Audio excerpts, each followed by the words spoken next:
The Princess of Spring. Once upon a time there was a moon giant named Monero who was strolling through the barren lands of the moon when he suddenly caught sight of a beautiful giantess from Earth named Blula. Monero at once fell deeply in love with her and decided to propose. He jumped from the moon and landed on Earth, where he knelt down in front of Blula holding a tree as if it were a delicate flower and announced his profound love for her. Blula was very impressed with his grand gesture, and she smiled, indicating that Monero had won her over. Monero then built her a truly wonderful palace right by the great river. It was not just any palace, it was described as the most beautiful palace on Earth. Blula was incredibly happy living in this magnificent structure. Soon after the baby of Blula and Monero was born, a giant hermit who had come to bless the newborn made a significant announcement. She will be the princess of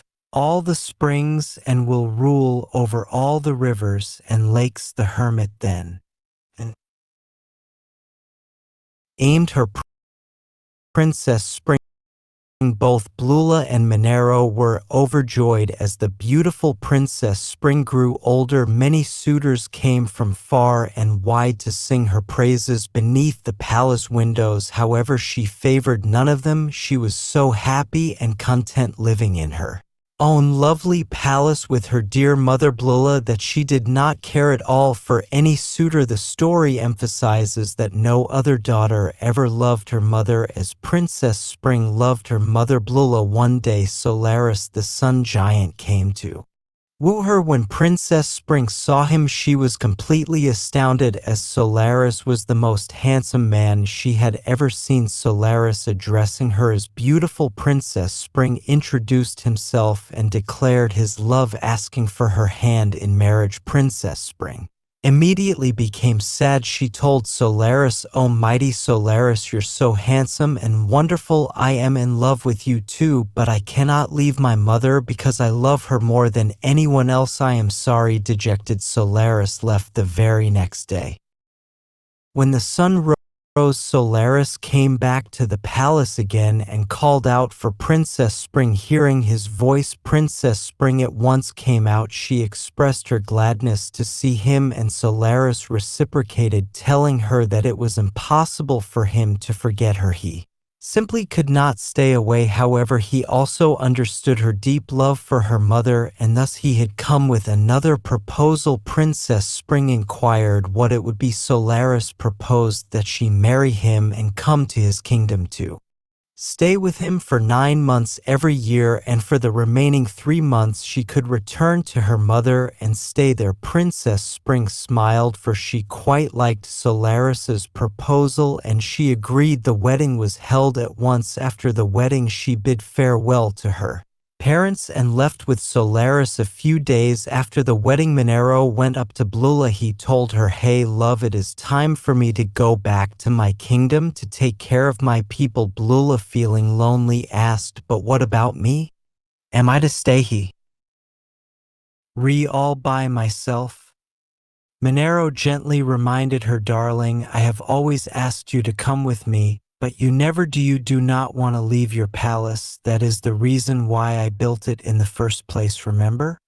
Blula confirmed, "Yes, I do not wish to leave Earth. You go on, I will wait for you here." Like every year they hugged each other, and then Monero left. After his departure, Blula became even lonelier. Months passed, and one day, out of monotony, Blula decided to take a walk into the deep woods beyond the great river. She was unaware that Crystal, the ice giantess, awaited her. When Blula reached the deep woods, Crystal appeared in front of her. Crystal greeted her, "Welcome, Blula. You took a while to come out of your territory." Blula, surprised, asked, "Who are you?" Crystal responded, "I am Crystal, the ice giantess, and I am here to take over you at once." Blula was covered with ice and froze. Crystal declared, "The earth is now mine." Soon after the earth was covered with ice, the rivers froze, the flowers disappeared, and the animals shivered. Monero was informed about this dire situation by his wise minister. He at once asked his wise minister to arrange for a meeting with Solaris. The wise minister advised, "Sire, you should meet Solaris secretly, so that Crystal is unaware of your meeting. If she finds out, she will take preventative measures against you." Monero pondered. You are right. What do you suggest then?" The wise minister then suggested an idea that impressed Monero greatly, causing him to exclaim, "Brilliant, this is what I shall do." Later that day, Monero moved the moon and placed it right in between the sun and the earth. This caused a complete eclipse, and the earth went completely dark. Monero met Solaris and Princess Spring midway in the darkness and explained everything to them. Princess Spring was terrified, crying out, "Mother, no." Seeing his wife horrified, Solaris was furious. He declared, "I will melt Crystal with my fury." "Monero, move out of the way." Monero nodded and moved out of the way. Solaris unleashed his fury upon Crystal, and soon all the ice started to melt. Crystal exclaimed in confusion, "What is happening? Why is all the ice melting?" The rays of the sun were too powerful for her, and she at once understood that it was Solaris. She called out, all right, stop." Solaris retorted, "I am not going to stop until you set Blula free." Crystal tried to bargain, "I will set her free, but I have a condition." Solaris in his anger told her, "I don't think you understand. Either you set her free or I melt you completely. There are no conditions." Crystal defied him, "Fine, go ahead, melt me.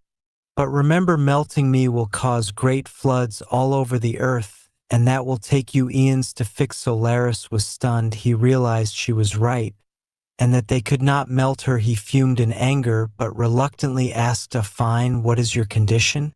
Crystal stated, "I will leave for now, but every year when Princess Spring returns back to you, I want my reign on Earth for all the 9 months." Solaris found this absurd, arguing 9 months of freezing cold temperature will harm Earth. What would be even left for me to give to it when I return? Crystal thought for a while and then conceded, "Okay, fine, 7 months. Then Princess Spring then interjected, "Where do you think our newborn son Monsoon is going to go for his adventures?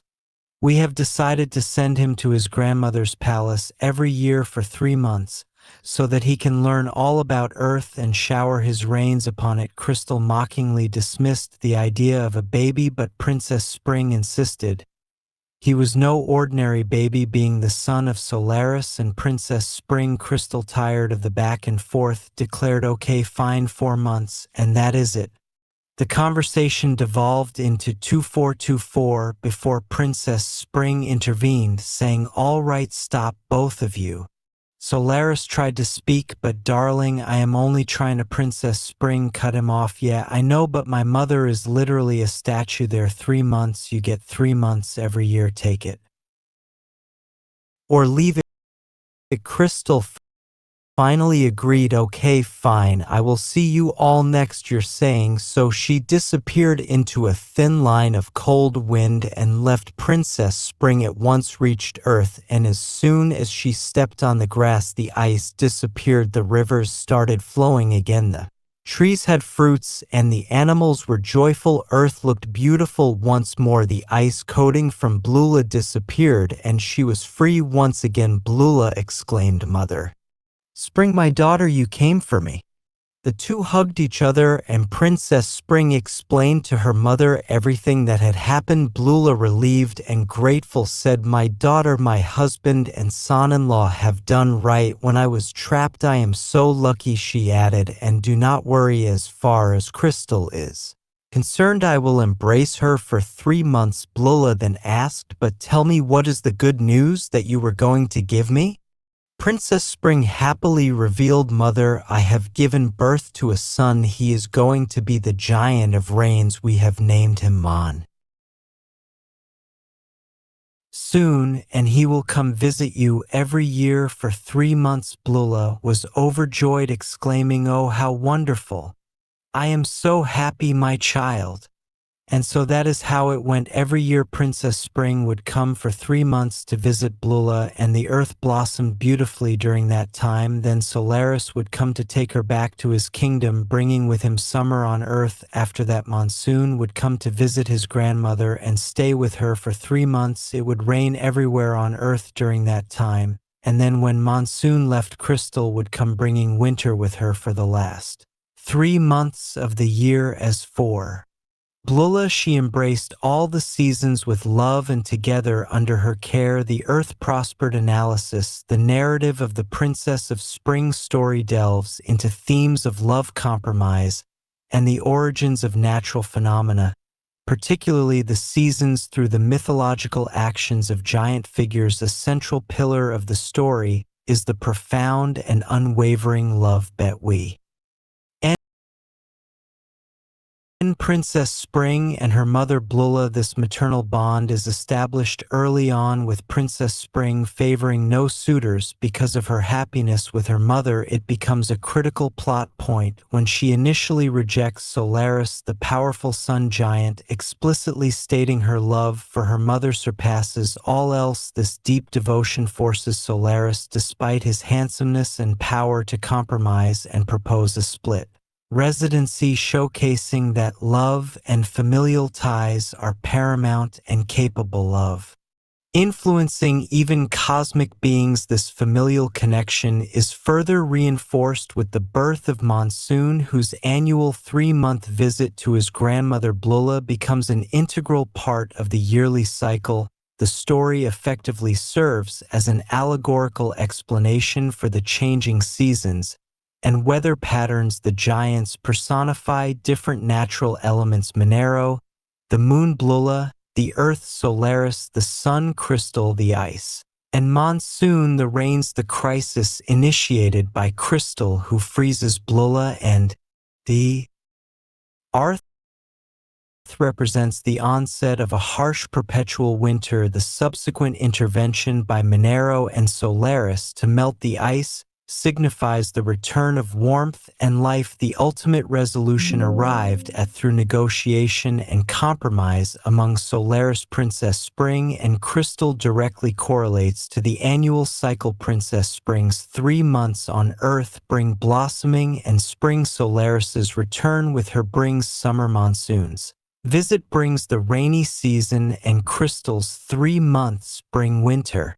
This structured agreement establishes a natural order, illustrating how cooperation among these powerful entities creates a balanced, predictable world. The narrative also highlights the importance of compromise and the consequences of unchecked power. Crystal's initial act of freezing the earth demonstrates a destructive, selfish use of power. Similarly, Solaris, though acting to save Blula, is ready to melt Crystal completely until warned of can have catastrophic unintended consequences if not tempered with foresight and negotiation. The ultimate agreement, where each giant gets a specific period of influence over Earth, is a testament to the necessity of compromise to prevent chaos and ensure the planet's well-being. Blula's acceptance and embrace of all seasons at the end signify the Earth's resilience and its ability to prosper under this established, balanced system regardless of the individual conditions each season brings.